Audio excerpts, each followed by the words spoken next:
Gente, olha que cenário maravilhoso. Hoje a gente tem uma entrevista bem diferente aqui. É com a Grace, ela vai contar. Ela tem uma história de vida bem interessante, muito linda. Ela teve quadrigêmeos.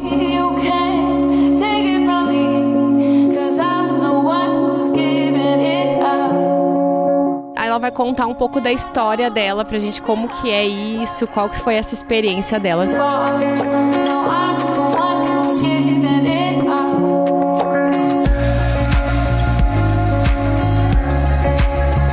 Conta um pouco pra gente aqui como que começou a ideia de vocês fazerem essa fertilização, né?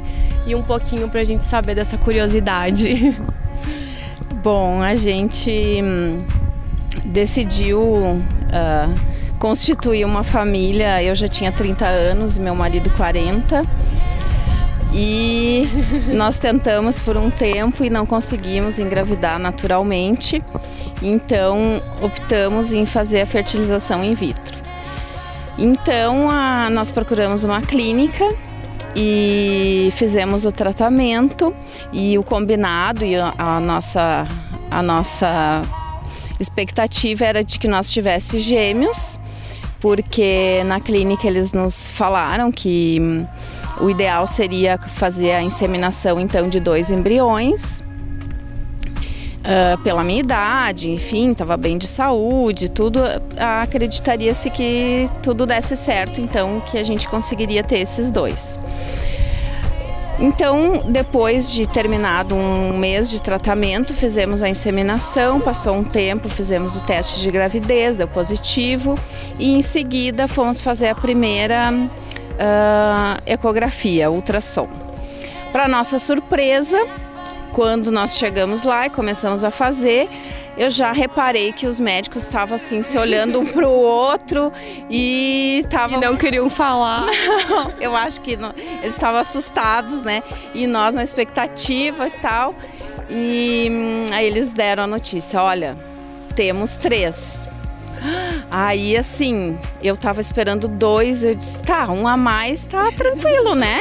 Tá, tudo de boa, já conhecia pessoas que tinham 3 e tal. Não, vou conseguir, tá tudo certo. E meu marido ficou apavorado, né? Colocava as mãos na cabeça, ele disse, meu Deus, olha bem, doutor, olha se não tem mais nenhum. E ele ainda falou isso. E aí eles nos chamaram para conversar depois, disseram, não, vocês voltem aqui na próxima semana, vamos repetir o exame para confirmar mesmo se são 3, porque como a inseminação foi feita de 2, a gente está vendo 3, pode ser que tenha mais. Então vamos confirmar. Logo nos primeiros dias não sai, então assim, 100%. Quando eu fiz a primeira eu estava com 6 semanas de gestação. Então é bem recente, nem dava para ouvir os batimentos cardíacos ainda. Na semana seguinte, com 7 semanas, aí sim, aí a gente já foi. Quando começaram o exame já dava para ver os 4, até tem ali a imagem aqui do ultrassom, os 4, e já ouvimos os batimentos cardíacos de todos.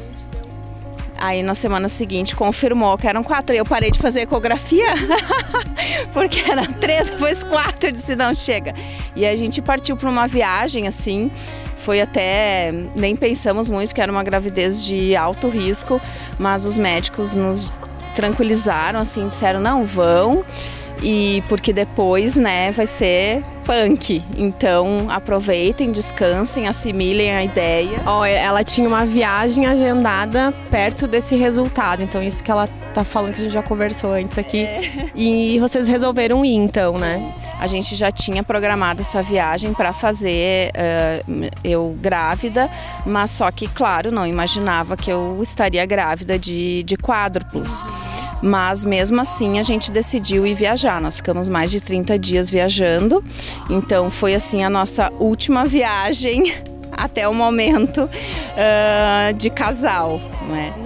Mas foi bem bom assim, porque eu levei uma semana mais ou menos para me recompor da notícia, porque os médicos nos diziam assim, eram bem francos e nos disseram desde o início que era uma gravidez de alto risco, que tudo poderia dar certo, mas que tudo poderia dar errado, que alguma coisa poderia acontecer no meio do caminho, ou enfim, ou depois, e que no fim acabou acontecendo, mas dentro da situação foi tudo bem, eu tive que ficar em repouso, né? Conta um pouquinho pra gente sobre essa parte do repouso, né? Que tu tava me contando que uma gravidez assim, vocês contam 2 meses pra frente, né? É mais ou menos isso. Por exemplo, se tu olhar minhas fotos de gestante com 4 meses, eu tô assim com uma barriga de 6, sabe? Eles nasceram de menos de 7 meses e a minha barriga era gigante, sabe? Então era sempre falta de ar, eu já tinha muito cedo, com 3, 4 meses eu já sentia muita falta de ar, tinha dificuldade para me alimentar e eu precisava me alimentar bem, porque a nutricionista queria que eu engordasse assim em torno de 800 gramas por semana, mas era impossível porque eu não conseguia comer tudo que eu tinha que comer. Então eu comia o principal assim, que era orientação para que os bebês crescessem mais, se desenvolvessem melhor. E de fato eles nasceram prematuro extremo, mas com peso super bom. Todos nasceram com mais de 1 quilo. E aí depois, como que foi lá? Porque aí eram 4, né? E aí vocês tiveram depois a notícia, como que foi? Sim, nós fomos super bem atendidos no hospital, desde a nossa chegada. Eles nos acompanharam muito bem, as enfermeiras vinham ouvir os batimentos cardíacos de hora em hora. E aí, depois de 2, 3 dias que eu estava internada já, eu tinha já muitas contrações, eu fiquei 2 dias com contrações, então o medo era que eu entrasse em trabalho de parto, e como eu tinha bastante dor, que aí depois a gente ficou sabendo, né, que um dos bebês nasceu com uma bactéria, então pode ser em decorrência disso, mas os médicos acharam melhor fazer a cesariana, né? Então eu estava com 29 semanas, a equipe médica que fez o parto tinha em torno de 20 pessoas na sala. Eram 4 pediatras, 4 enfermeiras, 4 técnicas, mais cinegrafista, que a gente filmou todo o nascimento, mais instrumentalista, anestesista, enfim, era uma equipe gigante. Tava todo mundo esperando por esse dia, né?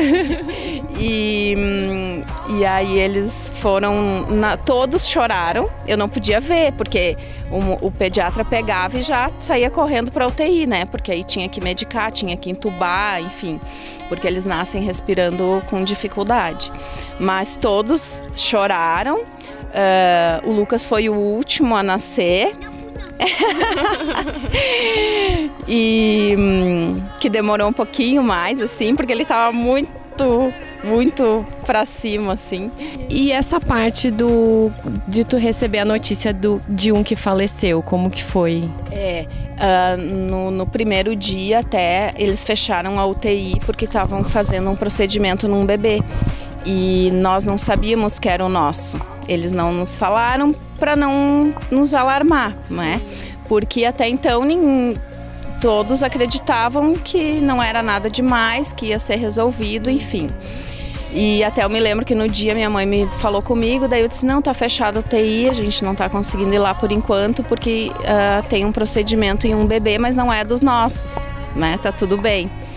Tá, daí de noite, assim, a gente foi na UTI e já a gente viu que o Vinícius estava assim diferente, sabe, a cor dele era diferente. Aí o pediatra veio conversar conosco para dizer que ele estava que já tinha feito exames, estava sendo medicado, mas que o resultado final, né, da suspeita mesmo, demorava uns dias para chegar, mas que mesmo assim já estava sendo medicado e tiveram que sedar ele, então, para fazer a medicação.